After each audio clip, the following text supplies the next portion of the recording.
जी बहुत बहुत शुक्रिया। और मैं तकरीर शुरू करने से पहले हमारे प्रेसिडेंट आमिर विलायत साहब, जनरल सेक्रेटरी इफ्तिखार अली चन्ना साहब, इख्तियार अली चन्ना साहब और तमाम मैनेजिंग कमेटी को बहुत बहुत मुबारकबाद कहता हूँ कि उन्होंने इतना लाइवली सेशन किया है, इतनी इख्तलाफ के साथ। ये तो असेंबली में भी नहीं होता, इसमें तालियां हो जाए। एटलीस्ट यहाँ डिबेट तो हो रही है।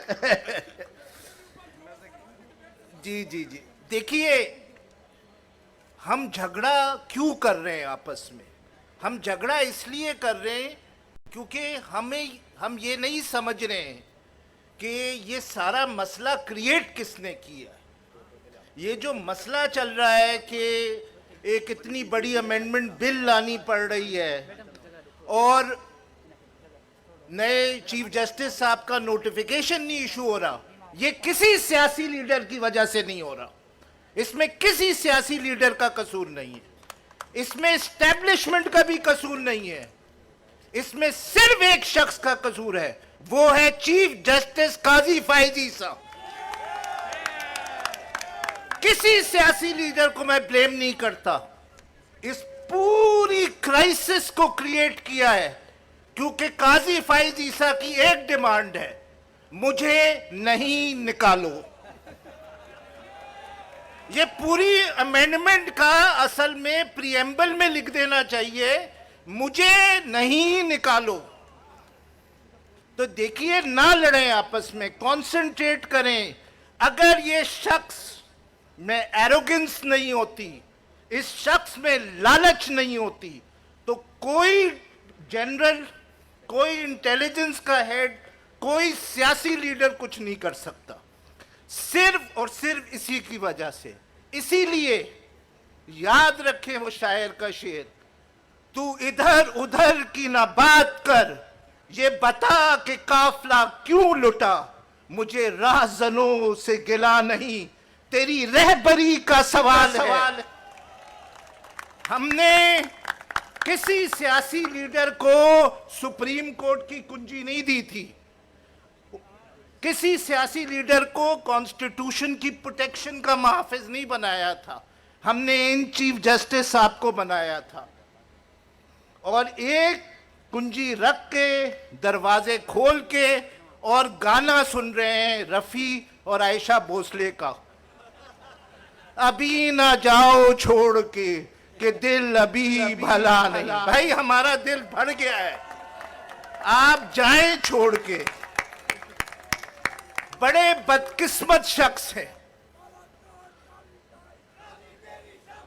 देखिए, ये शख्स इंतहाई बदकिस्मत शख्स है।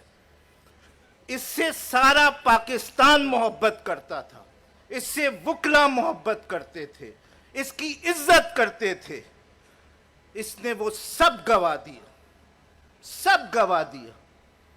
मैं बताता हूं, और मैंने इनसे कहा भी है, काजी साहब से, 26 अक्टूबर को इनमें से कोई आपका फोन भी नहीं उठाएगा जो अभी आपको कह रहे हैं कि आपको कॉन्स्टिट्यूशनल कोर्ट का हेड बना देंगे। जॉन एलिया की वो बात याद आती है कि मैं भी कितना अजीब हूं, इतना अजीब हूं कि बस खुद को तबाह कर लिया और मलाल भी नहीं। तो याद रखें, देखिए, कोई बिलावल भुट्टो, कोई नवाज शरीफ, कोई जनरल हाफिज साहब, कोई किसी ने ये मसला नहीं क्रिएट किया है अगर इस आदमी में ये लालच ना हो, इस आदमी में एरोगेंस ना हो। इस आदमी में एरोगेंस क्या है? इस आदमी में एरोगेंस ये है कि ये समझता है कि अगर ये नहीं रहेगा तो सुप्रीम कोर्ट नहीं रहेगा, कोई कॉन्स्टिट्यूशन को वो हिफाजत नहीं करेगा। ये एरोगेंस है इसकी, और लालच आपको मालूम है।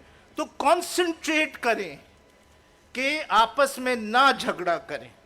ये 26 अमेंडमेंट में जो भी कुछ है, इसमें कुछ अच्छी बातें भी हैं, कुछ इंतहाई बेवकूफ़ाना बातें हैं, लेकिन इन तमाम चीज़ों पे बात हो सकती है। लेकिन जिस बात पे कोई सौदेबाजी नहीं हो सकती वो है कि काजी फैजी सा मस्ट गो। اور اس کے بعد اس کو کوئی نوکری نہیں ملے گی, کوئی جوڈیشل پوسٹ نہیں ملے گی. میں آپ کو بتا رہا ہوں, اگر قاضی فائز عیسیٰ صاحب کل 3 کام کر دیں تو یہ کرائسس ڈیفیوز ہو جائے گا. پہلا کام, بھائی 10 دن رہ گئے تمہارے جانے میں, چیمبر ورک کرو جا کے, کیوں کورٹ میں بیٹھ رہے ہو؟ ہینڈ اوور کرو 5 سینئر موسٹ ججز کو سپریم کورٹ کا.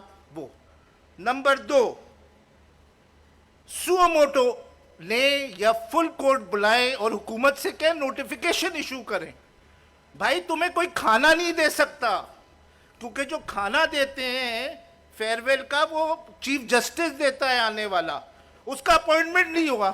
اب تمہیں کھانا بھی نہیں ملے گا 25 تاریخ کو. اپنے کھانے کے بارے میں سوچو یار.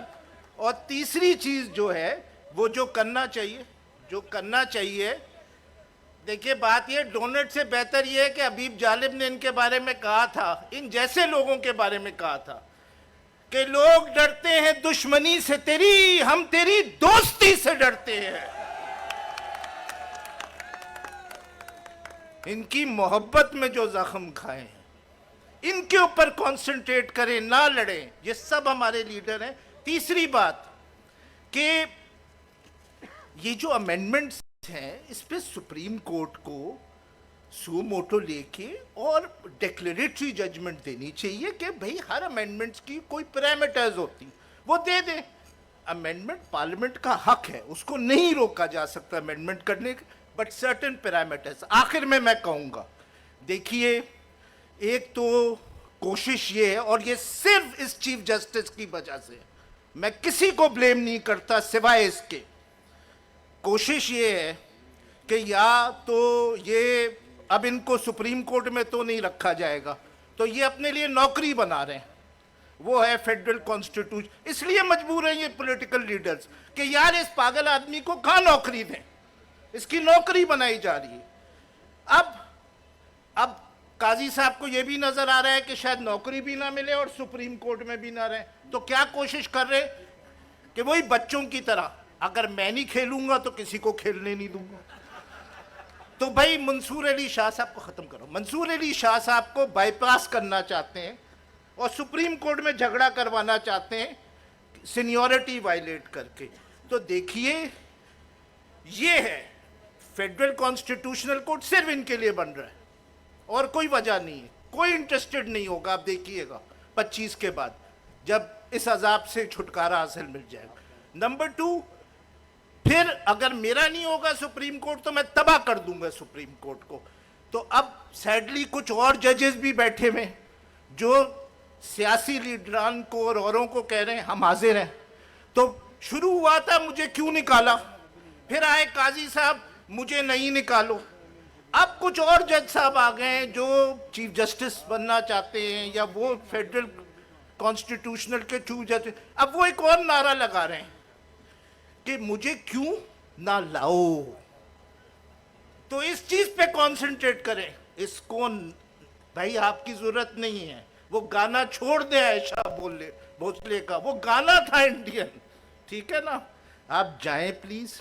اور جو باقی جج صاحبان ہیں جو اپنی سی ویز ڈال رہے ہیں تاکہ وہ بائی پاس کر دیں منصور علی شاہ سے, ان کو گزارش یہ ہے کہ اپنا انتظار کریں, آپ کی باری آئے گی. تھینک یو جی, تھینک یو.